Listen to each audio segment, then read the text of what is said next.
California has become the first state in the country to issue ebony alerts when a black child goes missing. Here with more on this is Colin Jost. To enact ebony alerts to help find missing black children. And I'll save you some time. They're not with their fathers. I tell you, these Democrats, they love to talk about equity, but all they do is demonstrate division. Take, for example, the latest attempt to patronize, slap black people in the face. California has passed what they call the Ebony Law. So it's a law to alert law enforcement when black women and black children go missing. Now, of course, we have to value the lives of everyone, in particular black women and black children, just as much as everybody else. But to create a separate alert outside of the Amber Alert just for black people is outrageous, is asinine, is self-defeating, is disingenuous. It will not have the impact that these people that pass this law think it will. But it's because Democrats play identity politics to the T, and that's why they're pushing this stuff. Just listen to the guy that authored and sponsored this bill. I'm really interested that you had two routes to go. One was to create this new alert, the Ebony Alert.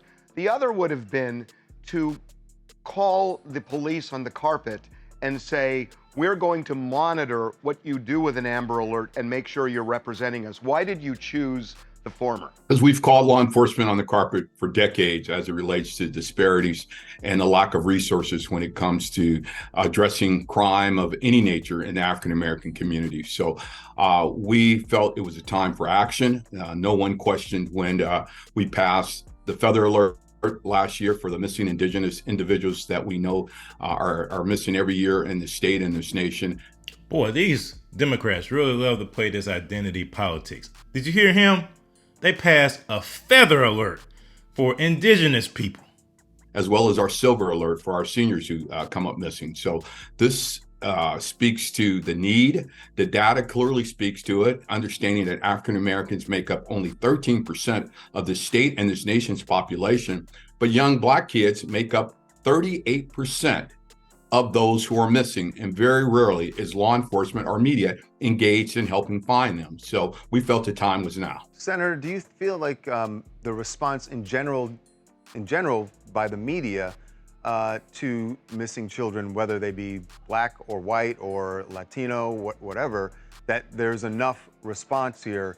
And is it only when the kid, for lack of a better term, when the kid is cute, and by someone's estimation, that it gets the recognition it should in the media? I think that comes into play. I mean, one's race, one's looks, all of that. I mean, let's look at the Gabby Petito situation, a tragedy that should have never happened, but you would have thought a national figure had been abducted with all the media attention that was afforded that case. And very rarely do you ever turn on the TV or see an Amber Alert or any kind of notice regarding missing black and brown children, African Americans who disappear on a daily basis. And very rarely do you turn on your TV and see any mention of that, let alone the Amber Alerts and the digital billboards on our freeways. What is the oversight here?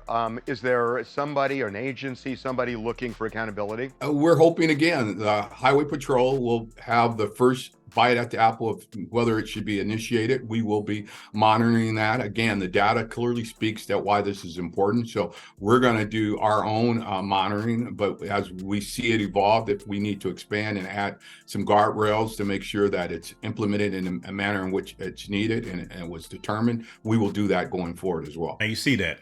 Number one, there's probably not going to be much oversight to this.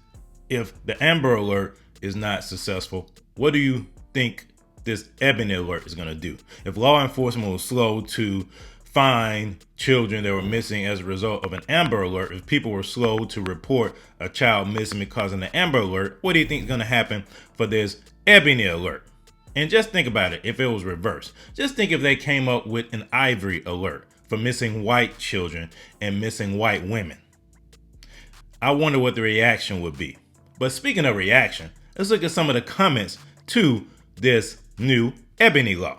This is definitely segregation, discrimination. We all know how this will go. Shaking my head. A child missing is a child missing. The color does not matter. I guess we finna get the one alert for the Hispanic people that go missing. The level of playing in our face, they just played. Amen. So true. An alert based off race. So when the people who don't like people of color get the alert, there will be less help with finding a missing person. I don't think y'all thought this through. No, they did not think this through. This was just patronizing black people like they always do. They always patronize black people with these acts, these virtue signals that do nothing. How about you address the underlying cause of why children go missing? How about you address the underlying cause of fatherlessness? How about you address the underlying cause of poverty as a result of these policies that you put into place that lead to the dysfunction in the black communities? How about you talk about the lack of entrepreneurship? How about you talk of these failing schools that you won't allow these children to leave because you're so against school choice? How about you talk about those things to address that? How about you talk about the lack of a true emphasis on the foundation that kept black people strong, the family, the church? How about you talk about those things instead of doing these kind of policies that only put a band-aid on the issue, that just skim the surface on these issues? But they don't want to do that. That takes real work. It's easy to throw out things like the Ebony Alert. It's easy to talk about reparations when you want to deal with the true issue, the true source of the matter, when it comes to the fact that in the black community in particular, you have fathers who are not in the home, and therefore the covering is off of the family, and so the family can be exposed to any and everything. So until they address those things, you're going to see more and more children go missing. All you're doing is dealing with the symptoms. You're not dealing with the root cause that is causing black children in particular to be victims. You're not dealing with that cause.